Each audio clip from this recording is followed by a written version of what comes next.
Election case में जजों ने फैसला क्यों नहीं दिया? शहबाज शरीफ फारिग, बड़ी गिरफ्तारी मगर कहां से हुई? नाजरीन, असल बात इस वक्त ये है कि आग भड़काई जा रही है, मामला को ज्यादा टेंस करने की पूरी कोशिश की जा रही है, हालात खराब करने की तैयारी हो रही है ताकि जितनी ज्यादा सूरत हाल खराब होगी उसका उतना ही फायदा गैर जमहूरी ताकतों को होगा, क्योंकि वो जमहूरियत और इसके तरीक़ाकार से नफरत करते हैं और किसी भी सूरत में अवामी नुमाइंदों को इक़्तिदार में आने नहीं देना चाहते, क्योंकि वो खौफजदा हैं कि कहीं उनका एहतसाब अवाम के जरिए शुरू न हो जाए और फिर कौम उनको उस जहन्नुम की आग में फेंकेगी जहाँ से निकलना उनके लिए मुमकिन नहीं। अब अंदाजा लगाएं कि चीफ जस्टिस के घर से गिरफ्तारी हुई। अवाम का मामला तो कुछ और था, उनको गिरफ्तार करना आम सी बात थी, क्योंकि इन नामर्द लोगों का बस सिर्फ अवाम पर चलता है और अवाम को भेड़ बकरियों की तरह ये डील करते हैं। लेकिन जजेस की फैमिली का एहतराम किया जाता था, मगर आज वो भी खत्म हो गया और कौम को ये शर्मिंदगी का दिन भी देखना था। अब बात बहुत आगे जा चुकी। आप जानते हैं कि साबिक रुकने असम्बली वो chief justice Lahore high court के दामाद हैं। उन्होंने इस्लामाबाद के अंदर जुडिशल कॉम्प्लेक्स से जमानत करवाई, मगर जैसे ही बाहर निकले उनको इस्लामाबाद पुलिस के एहलकार साथ ले गए। उन्हें 9 मई के वाकयात में यानी फैसलाबाद के केस में गिरफ्तार किया गया और बताया जा रहा है कि उनका मामला मिलिट्री कोर्ट में चलाया जाएगा। आज उनकी जमानत में 3 जुलाई तक तौसी हुई, मगर जैसे ही बाहर आए तो खबर आई कि उनको बाकायदा गिरफ्तार कर लिया गया और इससे ज्यादा इस मुल्क में आईन और कानून की खिलाफ वर्जी नहीं हो सकती। इस मुल्क में इस वक्त जंगल का कानून है, जिसकी लाठी उसकी भैंस। मुल्क में लाकानूनियत आम है।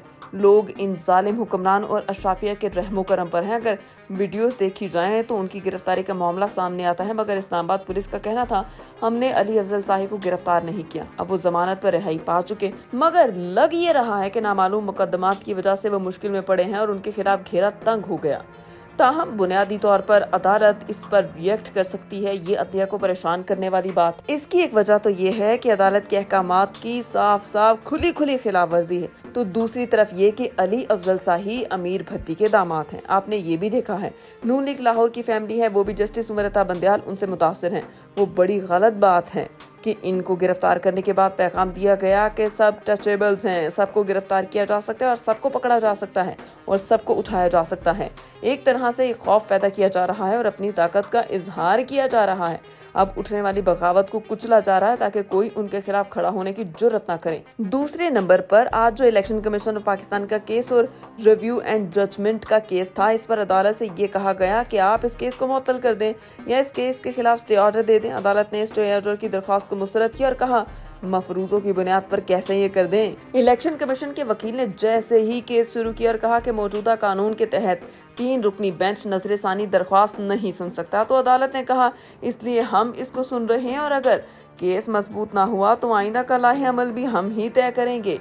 इसके अलावा पीटीआई ने नजर सानी कानून के खिलाफ केस फरीक बनने की दरख्वास्त की और अदालत ने ये इस्तदा मंजूर कर ली और अली जफर ने दलाइल जारी रखे। उन्होंने बताया कि नजर सानी एक्ट आइन के खिलाफ सुप्रीम कोर्ट 188 के तहत अपने इख्तियारात पर नजर सानी कर सकती है।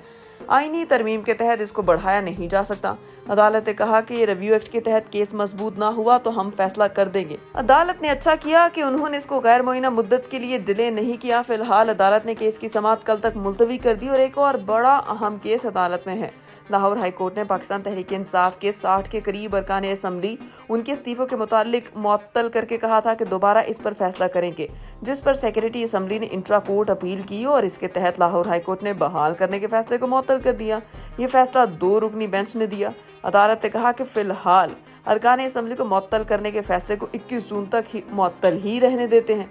इलेक्शन कमीशन और वफाकी हुकूमत को फरीक बनाया गया, यानी पीटीआई को असम्बली में जाने से रोकने के लिए स्पीकर से लेकर हर कोई एक्टिव दिखाई दे रहा है। और अब असम्बली की हैसियत का अंदाजा लगा लें कि कल बजट इजलास था, मजमूई तौर पर 30 अरकान मौजूद थे और आज सिर्फ 9 अरकान शामिल थे। अवाम के नुमाइंदों के इस हवाले से कोई इंटरेस्ट नहीं कि अवाम के मसाइल हल हो जाएं, उनको सिर्फ अपनी सियासत चमकाने से मतलब है और अपना मफाद अजीज है। हमने बताया कि पीपी और नून लीग लड़ रहे हैं, फिर केपी में गवर्नर राज की सदाएं भी बुलंद हुई और इसके फौरी बाद शहबाज शरीफ ने नून लीग की केपी में क़यादत को बयानात देने से रोक दिया। ये बुनियादी तौर पर शहबाज शरीफ अपने आप को बचाने के लिए हाथ पांव मारते हैं। केपी में जो गवर्नर हैं वो समधी हैं फजलुर रहमान के और वहाँ पर तमाम लोग उनके हैं, यानी पूरा सूबा समझे उन्हीं का है। अब जरा सलीम साफी इमरान खान का हामी तो नहीं हो सकता, मगर सलीम साफी केपीके के मुतालिक बता रहे हैं कि मुस्लिम लीग नून के साबिक एमपीए ने बता दिया कि जेयूआई के गवर्नर की तरफ से मुकम्मल तौर पर गवर्नर राज ही नाफिज हैं। गुज़श्ता 24 घंटे में वज़ीर आला और बाज़ अफसरान का कहना है कि KPK में करप्शन के नए रिकॉर्ड कायम हो रहे हैं और वो भी फजलुर रहमान की हुकूमत में ये सब कुछ हो रहा है क्योंकि सूबा इस वक्त डीजल के समधी के पास है।